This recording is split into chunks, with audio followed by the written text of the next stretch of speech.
Hello mga idol, please like, share and subscribe for more novel stories to uploads. Diyos ng Digmaan, JC Entertainment. Kabanata 1551. Gayunpaman, ang hindi niya naisip ay ang mga ugat na bumabaon sa lupa sa ibaba niya noong panahong iyon. Ang mga ugat ay matutulis na parang sibat at mabilis na parang ilaw, tumagos sila sa kanyang katawan mula sa ibaba. Tinitigan ng matanda ng pamilya Lucas ang kanyang butas na katawan, dugong bumubulwak sa kanyang bibig. Huling tingin niya sa kakaibang bolang bato na di kalayuan lang sa kanya at ibinuga ang kanyang huling hininga. Anong siya *T? Ang pangalawang elder, ang pangalawang elder ay namatay. Hindi makapaniwala ang pinuno ng Lucas family sa kanyang nasaksihan, nanlaki ang mga mata na kasing laki ng mga platito at namutla ang mukha. Itigil ang mga taong ito. Sa oras na ito, ang mga tao mula sa Hall of Divine Royal ay hindi malayo kay Jack at sa grupo, at nagsimula silang maglunsad ng mga pag-atake kay Jack at sa grupo. Patayin silang lahat. Dalawang partido ang agad na nakikibahagi sa mga labanan, ito ay magulo. Ilang beses na commendat si Jack sa kanyang hindi makapaniwalang bilis. Ang espada sa kanyang pagkakahawak, kasabay ng kanyang bilis ng kidlat ay naging matalas at mas malakas. Sa ilang pag-indayog, naputol ang mga sanga ng puno sa harapan niya. Gayunpaman, ang sinaunang puno ay tila matalino sa espiritual. Matapos malaman ang kapangyarihan at lakas ni Jack, ang sinaunang puno ay bumaril ng higit pang mga sanga patungo kay Jack na umatake sa kanya. Malamig na sumengot si Jackie, at pagkatapos ay nag-inject siya ng mas maraming chi energy sa sword, na naging mas napakalaki, at ang chi energy na nakapalibot dito ay naging mas matindi at mas agresibo. Blade Wave. Sa isang pagindayog ng kanyang braso, ang mga alon ng chi attack sa anyo ng espada ay pinalayas, at tulad ng mga alon, ang mga ito ay dumaloy ng mabangis at marahas patungo sa harapan. Ang mga sanga ay makapal na nakaimpake, ngunit sila ay naputol ng pag-atake ni Jack. Agad na lumiwanag ang tanawin sa harap ni Jack dahil hindi na nakaharang sa view ang mga sanga. Napakabilis ni Jack. Sumugod siya sa harapan, habang ang mga sanga ay nagmumula sa lahat ng direksyon, sinasalakay si Jack sa lahat ng posibleng anggulo. Blade Wave. Hindi napigilan ni Jack kahit konti. Isa pang wave ng sword aura attack ang binaril. Ang paligid ay muling nawala ng laman ng pag-atake. Ilang beses pang pumitik si Jack at sa wakas, lumapit siya sa napakalaking bolang bato at hinawakan ito ng kanyang kamay. What the F***? Masyadong makapangyarihan ang lakas at husay ng brat na ito. Maraming totoong God Realm Elite Fighter ang hindi makalapit sa bato dahil sa sinaunang puno, not to mention to even grab the stone. Hindi ko akalain na ganito kalakas si Jack at nakuha ang bato. Matapos masaksihan ang tunay na lakas at kapangyarihan ni Jack, nagulat si Alejandro. Pagkatapos ay pinangunahan niya ang kanyang mga tauhan upang palayasin ang mga tao mula sa Hall of Divine Royal. Gamit ang isang pitik ng kanyang palad, inilagay ni Jack ang bolang bato sa kanyang martial ring, at pagkatapos ay sa isa pang pag-indayog ng kanyang espada, sumabog siya sa gitna ng sinaunang puno. Isang malakas na pagsabog ang umalingaw-ngaw sa kagubatan, ang sinaunang puno ay nahati sa nakakatakot na pag-atake ni Jack. Ang sinaunang puno ay nahati sa kalahati at nahulog sa lupa, walang buhay kasama ang mga sanga at ugat. Bagamat sa wakas ay patay na ang sinaunang puno, ilang segundo bago ito mamatay, ilang libong piling mandirigma ang namatay sa ilalim ng mga sanga at ugat nito. At sa kanila, mayroong maraming mga piling tao na may lakas ng tunay na antas ng Diyos. Nailagay na ni Jack ang bolang bato sa kanyang martial ring. Titigil ang lahat sa pakikipaglaban para makuha ang bolang bato ayon sa kasunduan. Ngayon, samahan na natin ang ating mga puwersa at labanan. Ang mga kaaway na nasa harapan natin. Nang makita ni Nash na nakuha na ni Jack ang bolang bato, mabilis siyang nagbigay ng utos sa mga alyansa. Ngunit, sa loob-loob niya, sumasabog siya sa tuwa. Ang ilang mga alyansa ay nabalisa sa kanilang mga puso, ngunit naunawaan nila na kailangan nilang magkaisa noon. Kung tutuusin, hindi maganda ang kanilang sitwasyon noon ay napapaligiran sila ng tontoneladang tao. Kabanata 1552. Lahat ay magtipon, huwag magpanik. Walang marami sa kanila ang nasa totoong antas ng Diyos. Pasiga na itinuro ni Jack nang mapansin niyang may mga nagpapanik na. Matapos marinig si Jack, maraming mandirigma ng mga alyansa ang nakahinga ng maluwag, at nagsimula silang magtipon ng mabilis hanggat maaari. Saglit na nagpatuloy ang labanan at umabot sa ilang libo ang bilang ng mga nasawi. Ang kabilang partido ay dumanas ng ilang libong pagkamatay.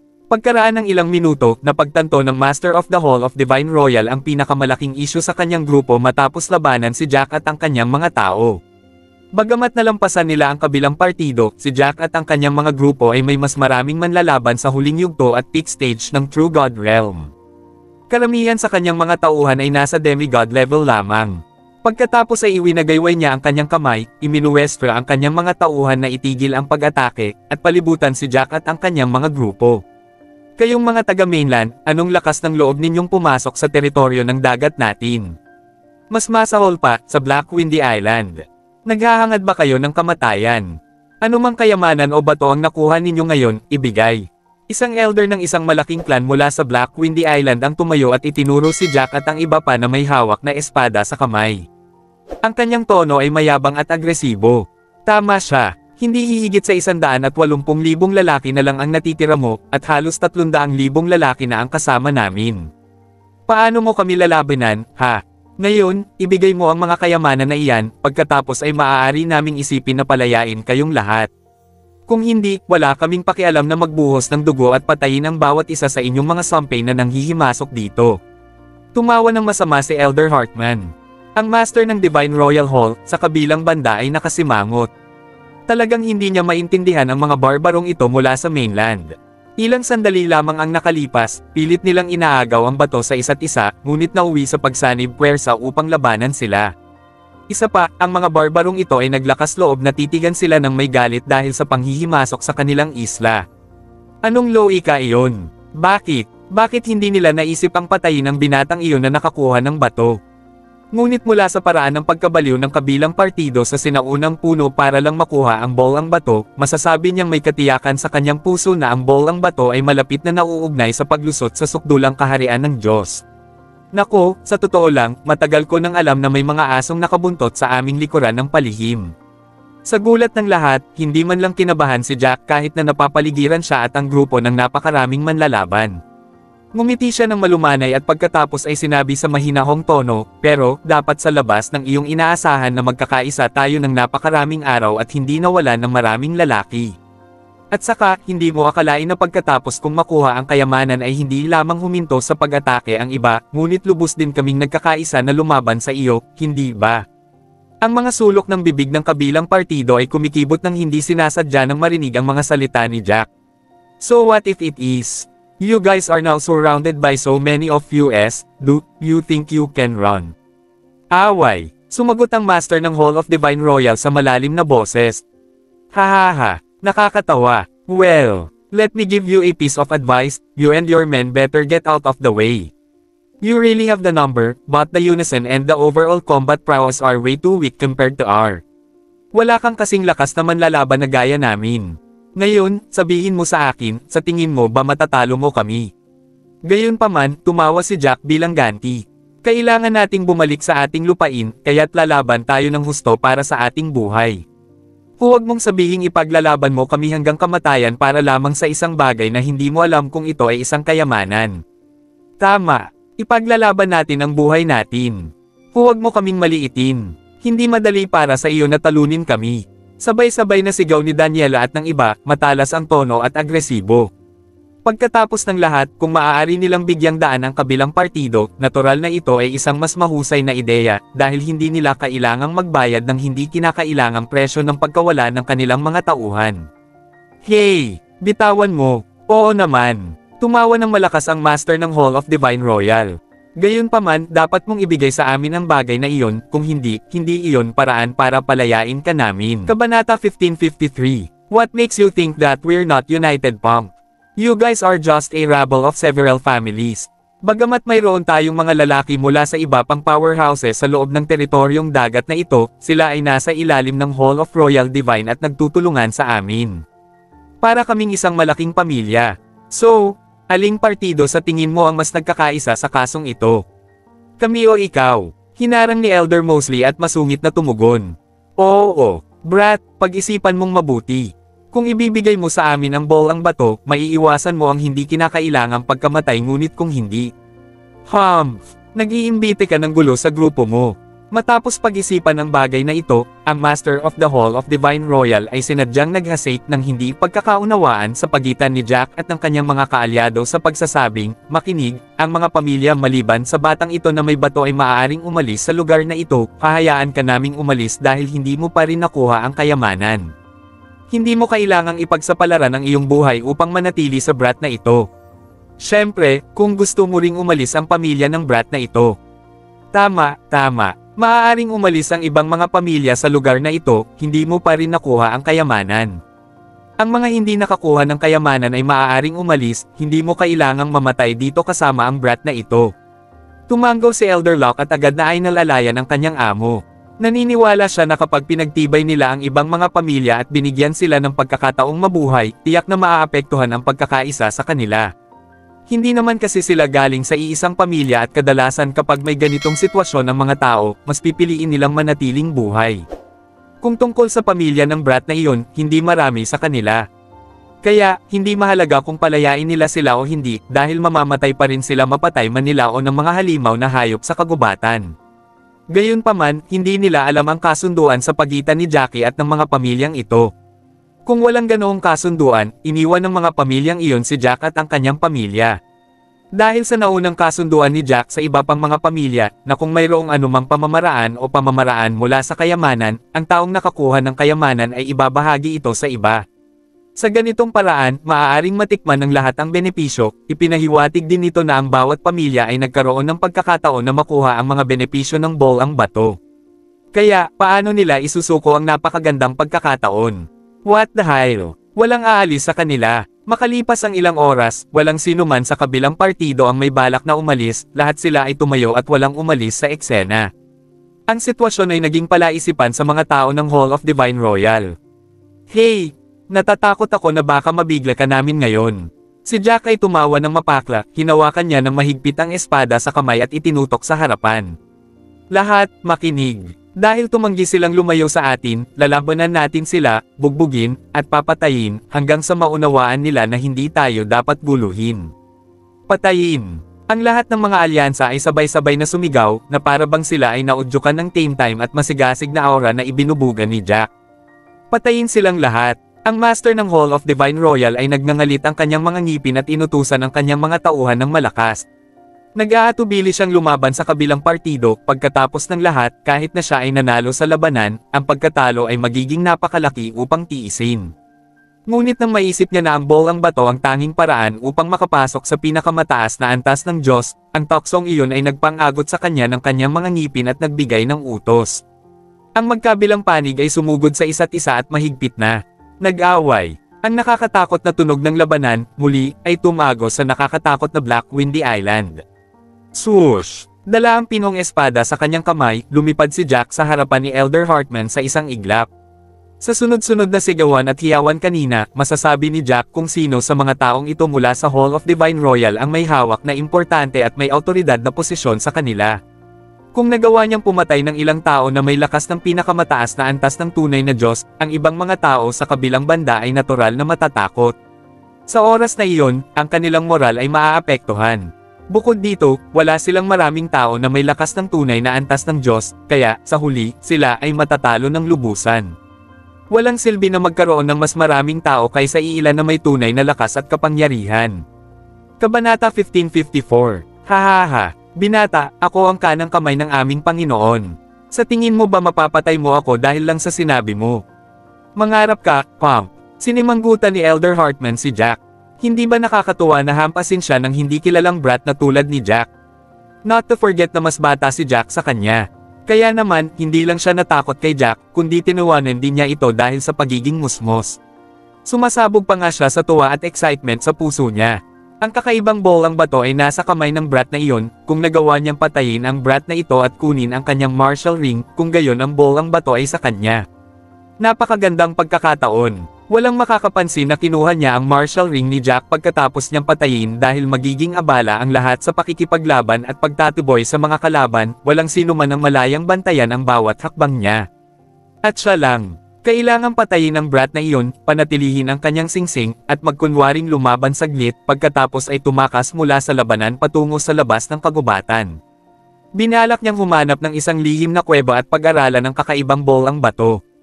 Paano kung siya ay mapalad na matuklasan ang paraan upang makapasok sa Ultimate God Realm, at dahil doon, nakapasok siya sa Ultimate God Realm. Pagkatapos siya ang magiging master ng Hall of Divine Royal.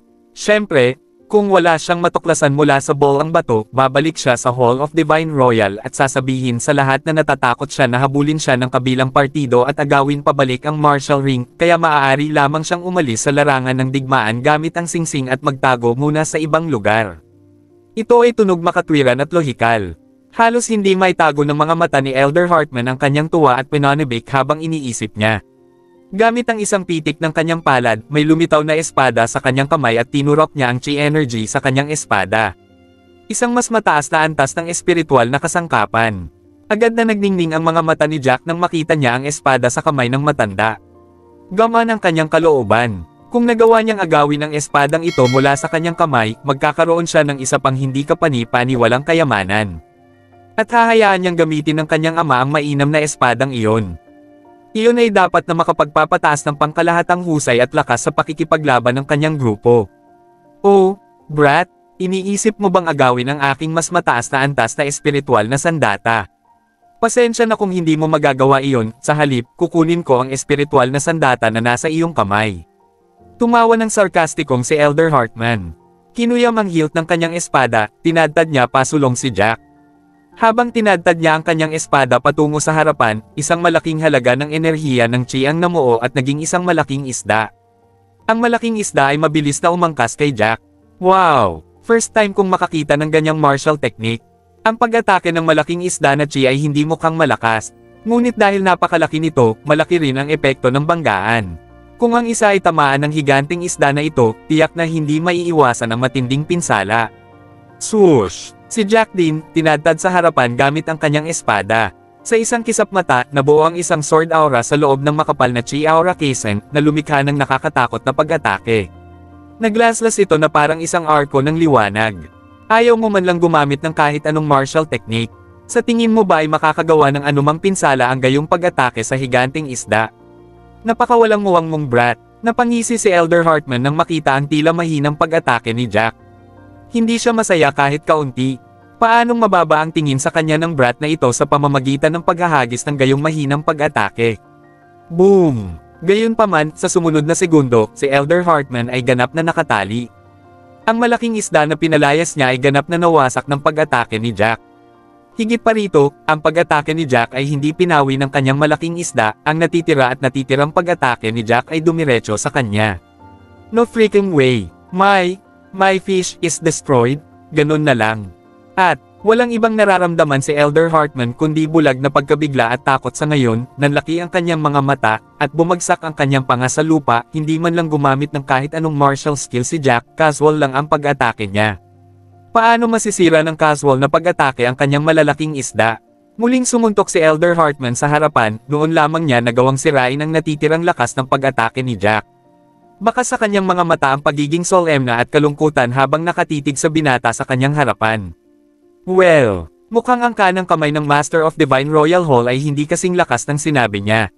Si Jack, na naunawaan na ang sitwasyon, alam ang antas ng husay sa pakikipaglaban ng matanda, ay muling inihampas ang kanyang espada at pumutok sa matanda, ang kanyang ngiti ay malamig at nakakatakot. Kabanata 1555. Gayunpaman, sa pagkakataong ito, pinalayas ni Jack ang isang mas malakas na pag-atake kaysa dati. Gumamit siya ng martial technique Burning Chop. Hindi. Si Elder Hartman ay hindi nang ahas na magpakalma kahit kaunti. Agad siyang nagsagawa ng mas makapangyarihang martial technique niya. Gayunpaman, ang kanyang martial technique ay parang langaw na umuugong sa ulo, mahina at mahirap. Ang pamamaraan ay hindi napigilan ang pag-atake ni Jack at ganap na nawasak. Samantala, ang Burning Chop ni Jack ay nagdadala pa rin ng maraming natitirang lakas, dumiretso sa kanya. Si Elder Hartman, na walang oras upang isagawa ang pangalawang pamamaraan sa oras, ay agad na naglagay ng isang kalasag ng aura upang ailakip ang kanyang sarili sa gitna para sa proteksyon. Gayunpaman, ang manipis at nanginginig na aura shield na ito ay hindi makayanan ang nakakatakot na pag-atake. Tumagal lamang ito ng isang segundo bago nawasak ang kalasag, at ang pag-atake ay direktang damapo sa kanyang dibdib na nagtapon sa kanya ng ilang metro ang layo. Bang! Paatras na lumipad si Elder Hartman na parang saranggola na may putol na tali bago bumagsak ng husto sa lupa at bumulwak ang mga subo ng dugo. Sa pagkakatuwid ng mga paa at paninigas ng kalamnan, namatay siya ng ganoon. No F*** Way. Elder. Si Elder Hartman ay namatay ng ganoon. Ilang mga mandirigma ng tunay na antas ng Diyos, na nakatayo sa malapit at nakasaksi sa mapaminsalang pagkamatay ni Elder Hartman, ay natakot hanggang sa talampakan ng kanilang mga sapatos. Namuo ang takot at sindak sa loob nila na halos hindi sila makapagsalita ng maayos. Pagkatapos ng lahat, sa Hall of Divine Royal, bukod sa Hall Master, sina Elder Hartman, Elder Mosley, at Elder Locke ay itinuturing na pinakamalakas na martial practitioner sa kanila. Gayunpaman, ang isang malakas at makapangyarihang mandirigma tulad ni Elder Hartman ay hindi tumagal ng higit sa kalahating minuto sa labanan, at napatay ng kabilang partido. Ang agwat ng lakas at kakayahan sa pakikipaglaban sa pagitan nila at ng ibang partido Jack at ng grupo ay napakalawak. Lumipad si Jack patungo sa katawan ni Elder Hartman, hinubad ang kanyang martial ring, at itinago ang upper grade sword sa kanyang sariling martial ring. Ang treasure sword na iyon ay isang pambihirang armas at dahil hindi napag-usapan ni Jack at ng mga alyansa ang pamamahagi ng kayamanan at mga kalakal pagkatapos makuha ang bolang bato, sinadya niyang panatilihin muna ang pambihirang armas na ito. Swoosh! Sa isa pang pagkurap, dumiretso si Jack kay Elder Locke. Nang pinasabog ni Elder Locke ang isang manlalaban ng late True God level, nakita niya si Jack na lumilipad patungo sa kanya. Hindi man lang niya na-enjoy ang panandaliang tagumpay, pero lumapit na sa kanya si Jack. Natigilan siya. Hindi ba nakipag-away ang brat na ito kay Elder Hartman kanina lang? Bakit ngayon pumunta sa tabi niya ang brat na ito? Nagmuni-muni si Elder Locke. Nang iikot niya ang kanyang ulo at nalaman na si Elder Hartman ay nakahandusay sa lupa na walang buhay, agad na bumagsak ang kanyang mukha. Napabuntong hininga siya sa bagong nalaman na katotohanan. Si Elder Hartman ay pinatay ng brat na ito. Sa ganoong kaikling panahon. Higit pa rito, ang kanyang husay at lakas sa pakikipaglaban ay halos kapareho ng kay Elder Hartman, kaya paano siya magiging katapat ng brat na ito? Elder Mosley, halika at tulungan mo ako. Napakalakas ng brat na ito. Hindi ako kumpiyansa sa pakikitungo sa kanya ng mag-isa. Sabay-sabay nating labanan siya at patayin siya. Sumigaw si Elder Locke sa direksyon ni Elder Mosley. Nakatutok ang mga mata niya kay Jack na may malungkot na ekspresyon na nakasulat sa buong mukha niya. Moherf Sacker, hindi man lang ako makatagal. Napakaraming totoong God level fighter sa kanilang panig. Dalawa sa kanila ang lumalaban sa akin ngayon. Pawis na pawis si Elder Mosley. Pinalibutan siya ni Nash at Kenneth. Muntik na siyang mag-collapse. Agad na tumingin si Elder Locke sa gilid ni Elder Mosley nang marinig niya ang kanyang sigaw. Napatulala siya. Sila ay malinaw na walang kapantay para sa kanila sa mga tuntunin ng tunay na Diyos Realm Cultivation. Bukod dito, ang mga labanan sa pagitan ng iba ay malinaw na nagpakita na ang kanilang mga tauhan ay hindi na makatagal, at ang bilis ng kanilang mga tauhan ay bumagsak at namamatay ay mas mabilis kaysa kay Jackie at sa kanyang grupo. Kabanata 1556. Dam, ang totoong mga manlalaban sa antas ng Diyos sa kanilang panig ay napakalakas. Si Matthew ang master ng Divine Royal Hall ay tumingin sa sitwasyon at ang kanyang mukha ay naging hindi magandang tingnan. Sina Lana, William, at Ethan, bagamat sila ay nasa maagang yugto pa lamang ng True God Realm, ang kanilang lakas at kakayahan sa pakikipaglaban ay sapat na upang talunin ang ilang maagang yugto ng tunay na mga manlalaban sa antas ng Diyos. Mahirap lang pugutan ng ulo ang 3 taong ito. Boom! Sa kabilang banda, napatay ni Jack si Elder Locke nang wala sa oras. Ang Hall of Divine Royal ay nawala ng isa pang malakas na elite fighter. Damat, halos 50,000 lalaki na ang nawala sa atin, and what the sake. Wala pang 10,000 ang casualty ng kabilang partido. Kung magpapatuloy ito, tataas lang ang bilis ng mga taong namamatay sa panig natin. Pinag-aralan ni Elder Mosley ang kasalukuyang sitwasyon at natanto na bagamat nalampasan nila sila ng 100,000 sa simula, ang agwat ay unti-unting lumiliit. Ang kanilang kalamangan sa labanang ito ay mabilis na kumukupas. Marami pa silang natalo na malalakas na mandirigma tulad nina Elder Hartman at Elder Locke. Lalala ang sitwasyon para sa kanila kapag ang tunay na mga manlalaban sa antas ng Diyos sa panig ni Jack ay hindi na okupado. Ibaling nila ang kanilang mga target sa kanilang mga demigod level fighters. Sa kasong ito, ang Divine Royal Hall ay magdurusa ng mas malaki at mas matinding pagkawala kaysa dati. Guro, hindi maganda ito. Tumakbo na tayo, kailangan nating tumakas. Napakalakas nila. Tiyak na may ilang napakalakas na manlalaban sa kanilang koponan. Bukod sa brat na iyon, napakalakas niya. Maging sina Elder Hartman at Elder Locke ay pinatay niya ng ganoon lang.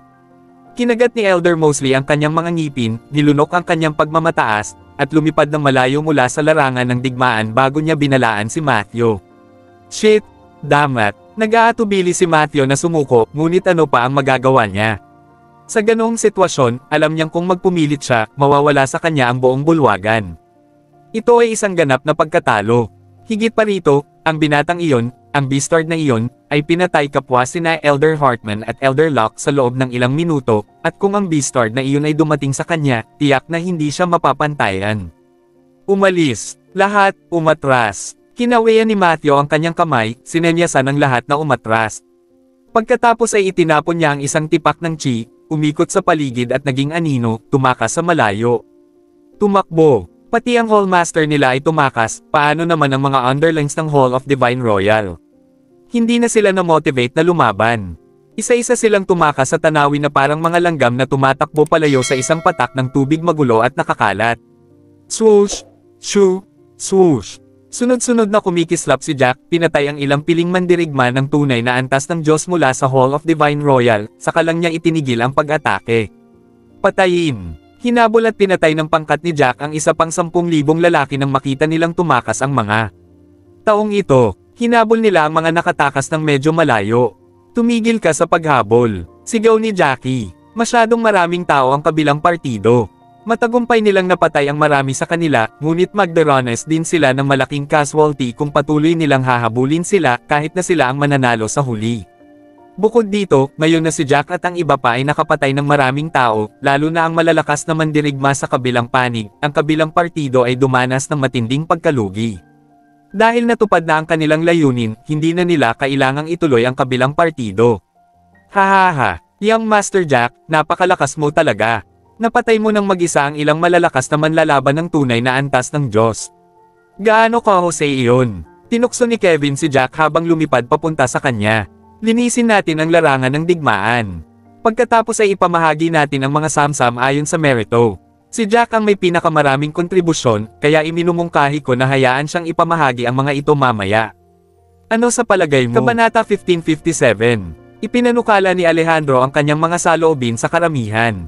Magandang ideya iyan. Lahat tayo ay dapat magpasalamat kay Jack sa pagkakataong ito, kung hindi dahil sa kasunduan na ginawa ni Jack para sa atin na pumayag bago tayo pumasok sa kagubatan, magkakaroon tayo ng malaking gulo, hindi tayo magkakaisa.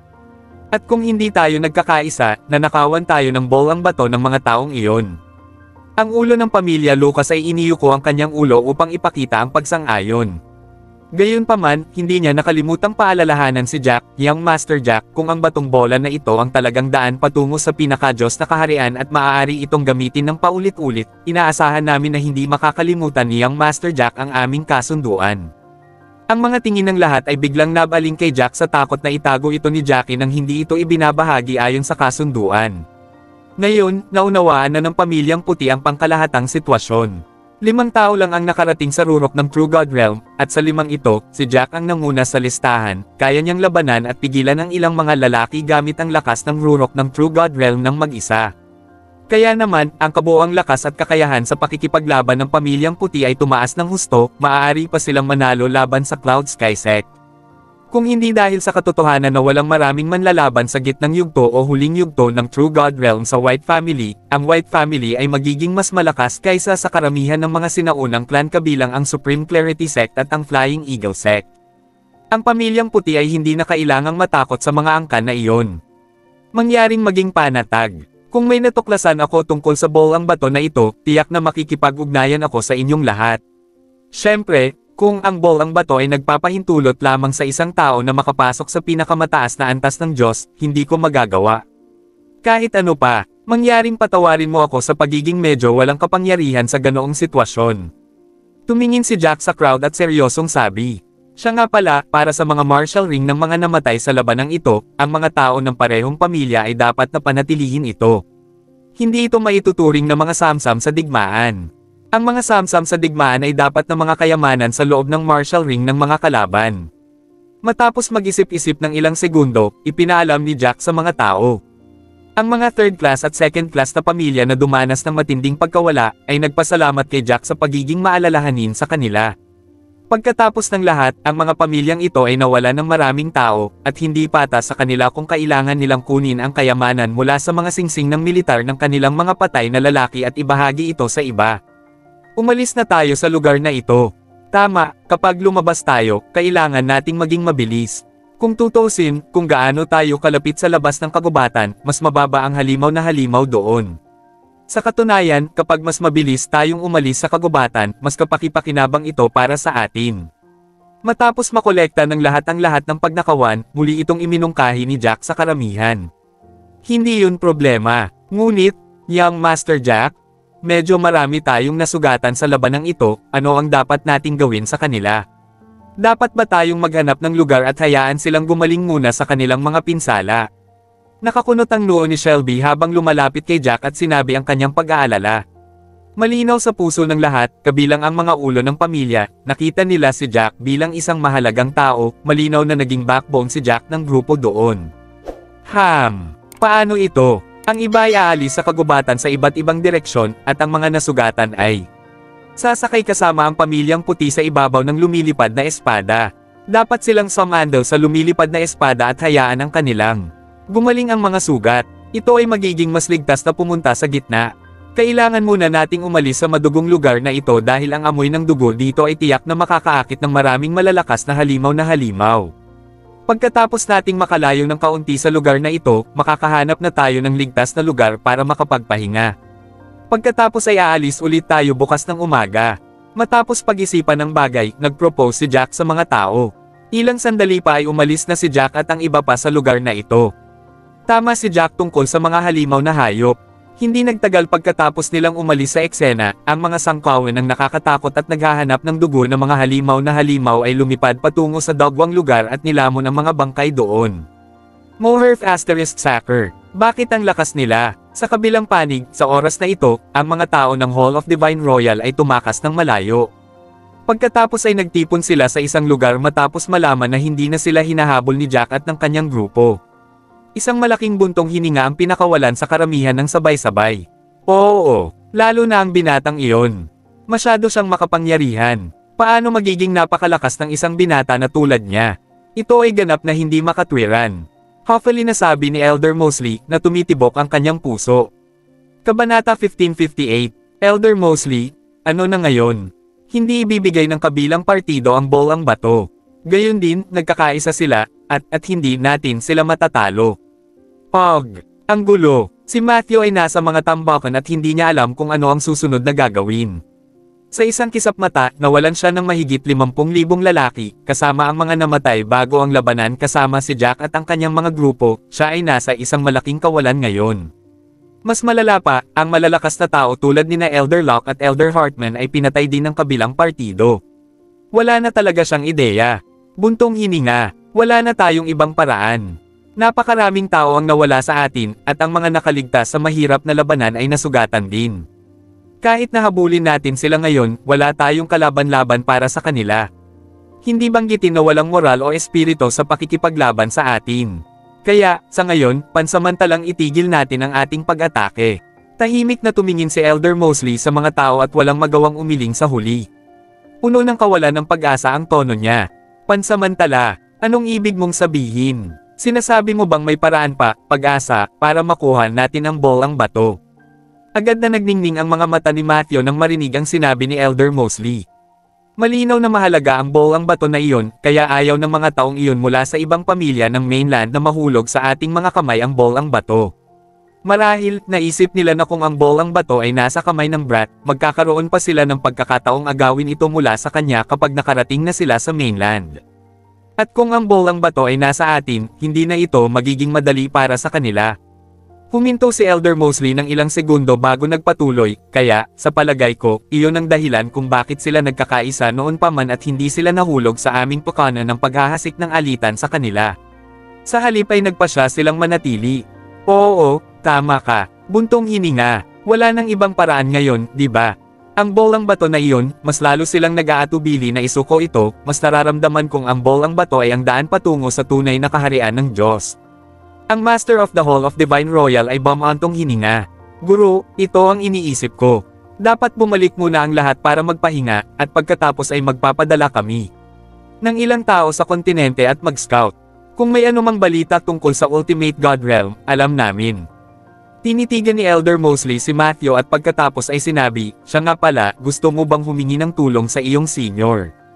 Alam kong may ilang mga alitan sa pagitan ninyong dalawa at hindi kayo magkasundo, ngunit maraming taon na ang lumipas, hindi na siya dapat magalit sa iyo.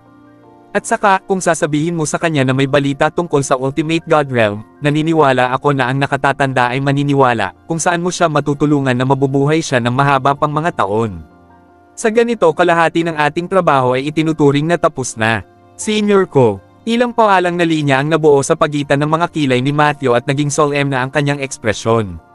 Natatakot ako na utusan niya ang kanyang mga tauhan na mag-atake laban sa akin, at tiyak na hindi ako makakalaban ng mag-isa. Maliban kung pumunta tayo sa isang mas malaking grupo. Kahit isa o 200 malakas na tao. Mas ligtas sa ganoong paraan. Sige, pumunta tayo sa kanya kasama ang daan-daang malalakas na tao. At saka, dapat tayong magpadala ng mas maraming tao para sandutin ang tungkol sa bolang bato. Tumanggaw si Elder Mosley at natapos ang pag-uusap. Nagpahinga sandali ang mga tao bago sila nagpatuloy sa pag-alis, patungo sa labas ng kagubatan. Kaya lang, ang nakapag-alinlangan sa Hall of Divine Royal ay wala ng Jack o ang kanyang team na tumulong sa pagpatay sa mga halimaw na hayop at gumawa ng pagbubukas para sa kanila. Bago iyon, tumakas sila sa isang gulat na paraan at nakatagpo ng maraming halimaw na hayop. Nawalan sila ng isa pang bilang ng mga lalaki. Sa kabaligtaran, si Jack at ang kanyang grupo ay nagtataglay ng kamanghamanghang kakayahan sa pakikipaglaban. Nang papalabas na sila, mas mabilis silang tumakbo. Kaya, ilang lalaki lang ang nawala sa kanila bago matagumpay na nakalabas sa Black Windy Island. Kabanata 1559. Mabilis na lumipas ang isa pang ilang araw. Sa wakas ay umalis na si Jack at ang iba pa sa teritoryo ng dagat at nakarating sa kontinente sa timog silangan ng Daxia. Matapos magpahinga ng ilang sandali, nag-usap ang grupo kung paano nila dapat ipamahagi ang mga samsam, pagkatapos ay ipinamahagi nila ang lahat ng samsam na nakuha nila sa buong biyahe. Ang mga taong iyon mula sa pangalawa at pangatlong klaseng pamilya ay nagpapasalamat sa ekspedisyon sa Black Windy Forest. Ang paglalakbay sa Black Windy Island ay hindi lamang mapanlinlang kundi puno rin ng mga bitag at halimaw, at kung hindi dahil kay Jack at sa iba pa, natakot sila na baka marami sa kanila ang babalik ng buhay, at hindi man lang sila magkakaroon ng pagkakataong ibahagi ang martial materials at resources mula sa mga nasamsam. Bagamat mahigit 10,000 lalaki ang nawala sa amin, mas maganda ang kinalabasan kaysa sa inaasahan namin. I wonder how the other teams are doing, especially the team of the Hunt family.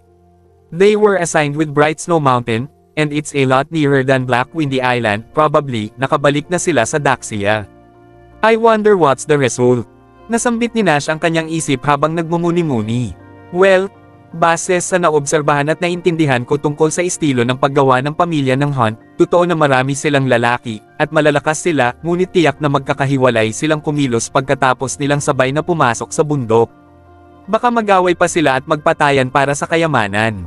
Bagamat mas mapanganib ang Black Windy Forest kaysa sa Bright Snow Mountain, maaaring mas mataas ang bilang ng mga nasawi kaysa sa ating mga nasawi. Ang unang elder ng pamilyang puti, si Kenneth White, ay tumawa habang sinusuri niya ang ugali ng pamilyang Hunt. Sa mapanganib na ekskursyon sa Black Windy Forest, malaki ang naiambag ng pamilyang puti at natural, mas maraming mapagkukunan at benepisyo ang kanilang natanggap. Ang mas nakalulugod ay ang batong bola kasama ni Jack. Sa makatuwid, sa buong paglalakbay nila pabalik sa Daxia, ang kaligayahan, at pananabik ay nakasabit sa kanilang mga mukha, sila ay sumasabog sa kagalakan at halos hindi maitago ang kanilang kasiyahan. Tama siya. Ito ang pinakamahusay at pinakamatalinong desisyon na ginawa ko para sa aking pamilya na sundan ang White family, Cabello family, Lucas family, at Tudor family sa mapanganib na Black Windy Forest. Pinakamahusay na desisyon kailanman. Ang ulo ng isang pangalawang klase na pamilya ay bumulalas na may nakangiting mukha, he arched his hand and bowed to Jack and the other prominent families. Well, magpaalam kami sa iyo ngayon. Young Master Jack, maraming salamat at sana ay makapaghatid ka ng magandang balita sa amin sa lalong madaling panahon. Young Master Jack, aalis na rin kami. Inaasahan ang mabuting balita. Umalis din ang mga taga-ibang pamilya matapos magpaalam kay Jack at sa iba pa. Ang lakas, kapangyarihan, at kakayahan sa pakikipaglaban ni Jack ay lubos na nakakumbinsi sa mga pamilya at powerhouse na ito, at marami pa sa kanila ang nagsimulang purihin ang pamilyang puti, umaasang aalagaan sila ng pamilyang puti sa hinaharap. Master White, Jack, aalis na rin kami. Nang halos wala na ang karamihan sa mga tao, si Alejandro din ay nag-arko ng kamay at sumaludo kay Jack at sa iba pa. Sana ay masuri mo ang batong bolang ito at matuklasan ang paraan para makalusot sa Ultimate God Realm. Talagang nakakabahala at problemado kung hindi tayo makahanap ng paraan para makalusot sa Ultimate God Realm sa pamamagitan ng Stone Ball na ito. Sa wakas ay nakakuha na tayo ng clue tungkol sa Ultimate God Realm, at kung ang batong ball na ito, Sai. Master Kebelo, huwag kang mag-abala dyan. Ang sinaunang porma sayon na iyon ay iniwan ng isang tao. Sa nakaraan, ngayong ang sinaunang porma sayon ay naisa-aktibo, ang lokasyon ng 7 punto ay makikita sa nakaturo ang screen sa 7 dangers. Naniniwala ako na hindi ito nagkataon. At may bolang bato sa bawat 7 mapanganib na lugar. Ito ay tiyak na hindi isang pagkakataon na pinaniniwalaan ko. Confident na sagot ni Jack. Ang pinaghihinalaan ko ay ang sinaunang porma sayon ay maaaring sinadyang sinira ng isang tao, maaaring may ayaw na malaman natin ang tungkol sa bakas na iyon, o marahil, ang sinaunang porma sayon ay nasira dahil sa mahabang panahon. Sige, pagkatapos ay hihintayin namin ang iyong magandang balita. Tumanggaw si Alejandro, at saka lang kinuha sina Daniela at Helena, na medyo nag-aatubili na iwan si Jack, at ang iba pa at sabay-sabay na umalis. Pagkaalis ng ibang mga pamilya, tinawag ni Jack ang kanyang lumilipad na espada at iniuwi ang miyembro ng pamilyang White. Kabanata 1560. Mommy, bakit hindi pa bumabalik si Daddy? I have broken through to the next level again. Siguradong matutuwa siyang malaman kapag bumalik siya. Sa isa sa mga patio ng pamilyang puti, si Kylie, na kanina pa naglalaro, ay tumakbo kay Selena at bumulong ng nakapaut ang mukha. Talaga, napakaganda ng aking munting Kylie. Agad na nagningning ang mga mata ni Selena matapos marinig ang sinabi ng kanyang anak. 10 araw nang wala ang daddy mo, dapat ay bumalik na siya kaagad. At kung alam niya na ang ating munting si Kylie ay nakalusot sa 9th grade martial practitioner, matutuwa siya. Si Kylie ay hindi kapani-paniwalang may talino, at si Selena ay masaya tungkol dito. Napakabata pa ni Kylie ngunit siya ay nasa ika-9 na baitang martial level at malapit nang makapasok sa antas ng Grandmaster. Tiyak na makakamit niya ang magagandang tagumpay kung magsasanay siyang mabuti. Hehe, ang galing din ni Mommy. Ngumiti naman si Kylie bilang ganti. Pagkatapos ay tumakas siya upang magsaya kasama ang iba pang mga bata sa looban. Buntong hininga, iniisip ko kung kumusta na si Jack at ang iba pa. Buntong hininga, napakadelikadong lugar iyon. Buntong hininga, tumangala si Selena sa langit at bumantong hininga ng malakas. Nang bumagsak ang kanyang mga salita hindi nagtagal, nakita niya ang isang grupo ng mga tao na nakasakay sa isang lumilipad na espada sa malayong kalangitan na patungo sa kanya. Ito ay lumilipad na espada ni Jack. The sight before Selena cheered her soul instantly. Bumangon siya mula sa kanyang upuan at sinabi kay Kylie, na naglalaro sa gilid, Kylie, tingnan mo. Si Daddy, siya ay bumalik. Binawa ni Sunshine ang malaki at magagandang mata ni Kylie nang marinig niya ang sinabi ni Selena. Agad siyang tumakbo at sumigaw, oo. Bumalik na si Daddy. Bumalik na si Daddy. Ang iba pa mula sa pamilyang puti ay napalingon din sa langit at nakita ang lumilipad na espada ni Jack na patungo sa kanila. Ang kanilang mga espiritu ay lumilipad ng mataas at sila ay tumatalon sa tuwa na para bang si Jack ay ang Santa Claus na nagdala sa kanila ng mga regalo. Maraming tao sa mga lumilipad na espada. Mukhang hindi nawala ng maraming tao ang aming pamilyang puti sa pagkakataong ito. Sabi ng isang tao mula sa karamihan ng tao na nakahinga ng maluwag ang mukha. Sa oras na ito, puminto ang lumilipad na espada ni Jack sa himpapawid, bahagyang nasa itaas ng patio ng tirahan ng pamilyang White. Lahat ng tao sa espada ay tumalon at bumagsak sa lupa. Master White, kumusta? Anong nangyari doon? Agad na lumapit si Lancelot at ang iba pa kay Nash at pinalibutan siya sa gitna na may matinding excitement na nakasulat sa kanilang mga mukha. Hahaha, hay nako, marami kaming natamo sa pagkakataong ito. Nagpunta kami sa Black Windy Island at hindi kami nagdusa ng maraming casualty, halos 1,000 lang. Kontento na kami sa kinalabasan. Tawa ng tawa si Nash habang nagsasalita. At saka, napakagaling ni Jack. Nakuha niya ang bolang bato. Dagdag niya, ang bolang bato. Si Lancelot ay nakipagpalitan ng naguguluhang tingin sa iba. Natarante sila, sinabi ni Nash sa karamihan ang lahat. Naku, may bolang bato sa loob ng bawat 7 dangerous place, Ham. Malaki ang kinalaman ng bolang bato na ito para makalusot sa Ultimate God Realm. Isang matandang lalaki mula sa karamihan ang sumimangot at nahulog sa pagmumuni-muni. Ang pamilya ng Hunt ay talagang tuso at tuso.